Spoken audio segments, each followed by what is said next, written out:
Nanang's Authentic Recipes 30 Seconds Sakot Challenge. Ready na ba kayo, kabalen? Baka kayo na ang susunod ng maghahakot. Almost 2,000 pesos pala ang nahakot natin dito.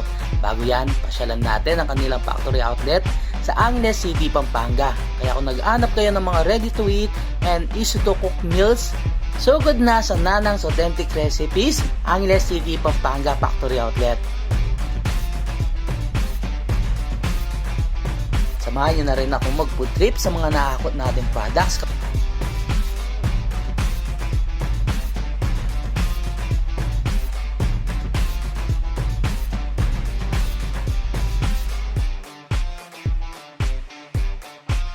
Kaya kung gusto mo mag 30 seconds sakot challenge kay Nanang's, tapusin mo lang ang video to.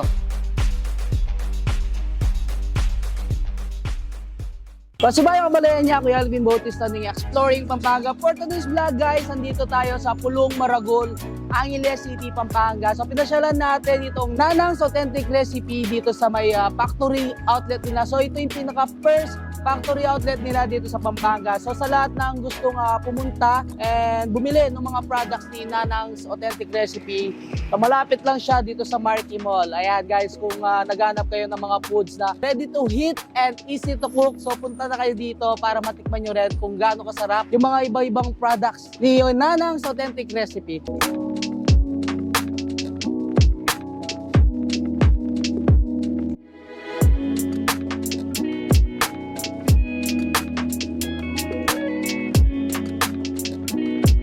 Hi, I'm Mike Gatbonton from Nanang's Authentic Recipes. Welcome dito sa aming first ever Nanang's Factory Outlet. We are located dito sa Gueco Avenue, Don Bonifacio, Pulong Maragol, Angeles City.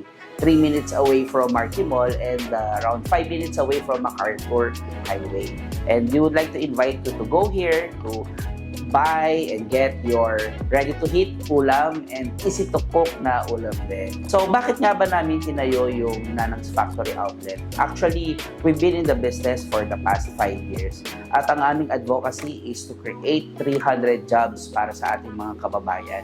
And this is one way of us achieving it by making sure that we will be able to provide jobs sa ating mga empleyado na gustong tulungan. At the same time, may bahagi din na nitong masasarap na authentic sisig, crispy pata, lechon kawali, chicharong bulaklak at marami pang mga ulam na siguradong patok na patok sa ating mga panlasang Kapampangan. Once again, we would like to invite you everyone to visit us here. We are open from 9 a.m. to 7 p.m. every day. And don't forget, pag pumunta kayo dito, make sure na you choose yung paborito nyong ulam. So, sir, ayan, line call natin. Okay ba? Okay ba? Yes, okay na. Okay na. Pahingan. Okay. Okay. Okay, comfortable. Yes po. Ayan. Oh. 30 second hakot challenge. Alkin, ready ka na ba? Ready sir! Okay. 1, 2, go!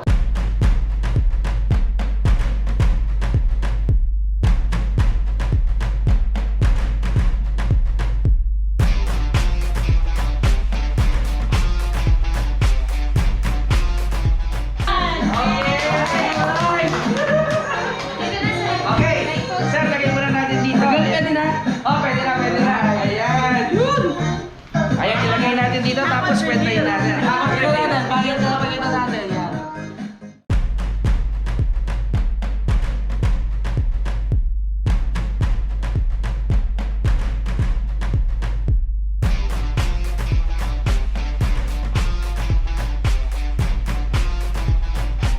Check natin guys kung how much ba yung nakakot natin sa ating challenge. Amounting 1,800. Yun! Thank you! Ayan. So yun kabalen, nakita nyo kung paano tayo mag 30 seconds hakot challenge sa Nanang's Authentic Recipes. So ngayon naman is papakita ko kung ano ba yung mga nahakot natin dun sa ating 30 seconds hakot challenge. Titikman na rin natin itong mga produkto na nakakakot natin. Meron tayong sisig dito. Siyempre, may dalawa silang klase na sisig. Yung kanilang original. So, yung isa natin yung spicy natin. And of course, meron tayong tocino. yung putok batok natin guys. Itong crispy pata, sakto nila. So ayan. And syempre nakakuha din tayo ng chicharong bulaklak. Actually, dalawang chicharong bulaklak na nakuha natin guys. Syempre meron tayong ham.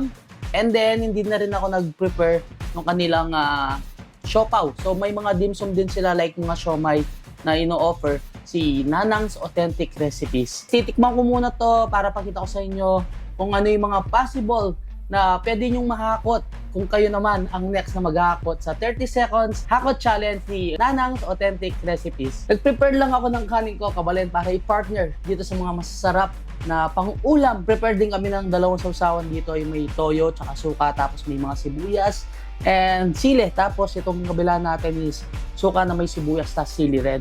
Tapos nilagyan natin ng konting paminta para sa ating crispy pata. And kung may prepared kayo na sausawan guys, much better. Syempre yung sisig, yung pagluluto dyan, is wala pa siyang sibuyas kapag binili mo kay Nanang. So kayo na yung magdadagdag ng sibuyas kung gaano karami ba yung lalagay nyo. Kung gusto nyo mag-add pa ng another sili, nasa inyo yan guys. Syempre, na natin titikman itong kanilang tusino. Yan, napakalambot ng tusino nila guys. Dip natin dito. Man natin. Alam mo yun, kapag natitikman mo itong mga produkto ni Nanang, naalala mo guys yung mga luto ni Nanang or yung inyong nanay, inay, mama, kung ano ba yung tawag nyo guys. Lutong bahay talaga yung mga produkto na ino-offer ni Nanang's Authentic Recipe. Hindi mawawala dyan yung mga putok-batok natin. Kaya nag-ready na rin tayo ng ating pineapple. So titikman na natin yung kanilang chicharong bulaklak. So damihan natin ng yan, ng sibuyas.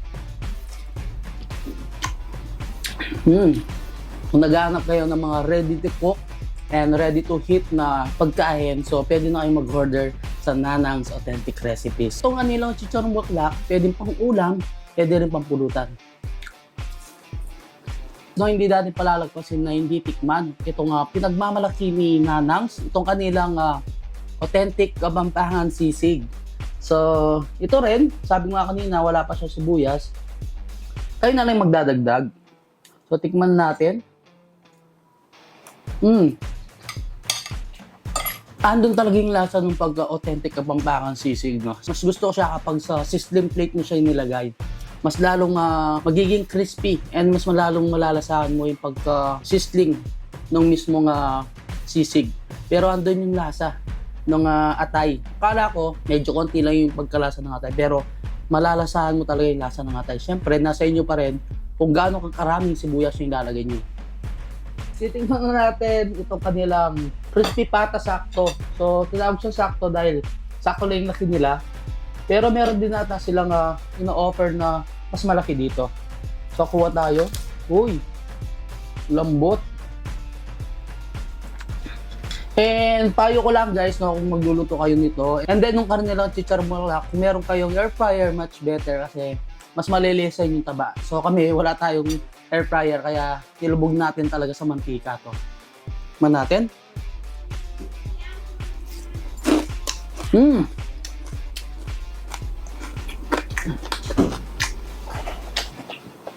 Kuha tayo ng balat.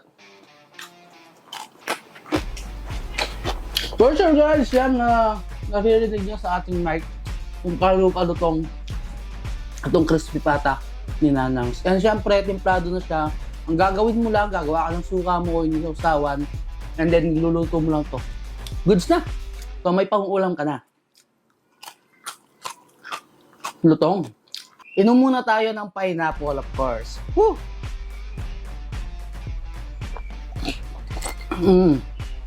Nakaka-refresh. Kung naghahanap naman kayo ng panghalmusal na mga ready to cook and ready to heat na food, so yung mga products pala ni Nanang is naka-vacuum sealed sila. So nung nakwentuhan ko yung owner, sabi sa akin ni Sir Mike is aabot sila until 6 months. So ganun katagal guys, basta nasa nasa rep. And syempre, hindi naman naabot na gano'n na katagal itong mga products ni Nanang's dahil kung ganito kasarap yung mga products is agad mauubos talaga yan. Syempre, meron tayong dito, yung ating longganisa and then yung ating ham. Actually, sabi ko nga kanina is meron tayong mga dim sum na nakuha pero hindi na natin pinakita dito sa ating vlog. So guide to guys, no?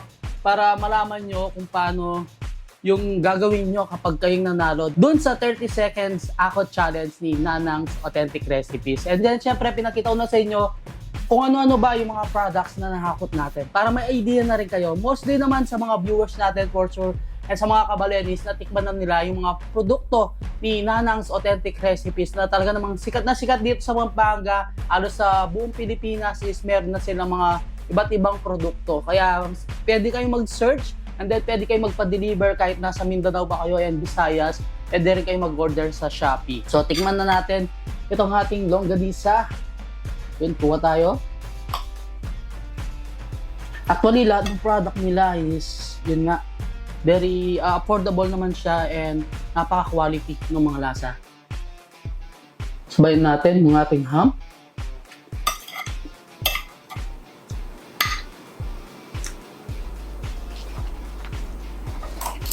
Alam mo yun, ano, yung mula pagkasubo mo sa mga product ni Nanang sis, naalala mo talaga yung nanay mo kung paano siya magluto sa bahay. Tayo guys, ano ba yung mga favorite na niluluto ng mga nanangs nyo?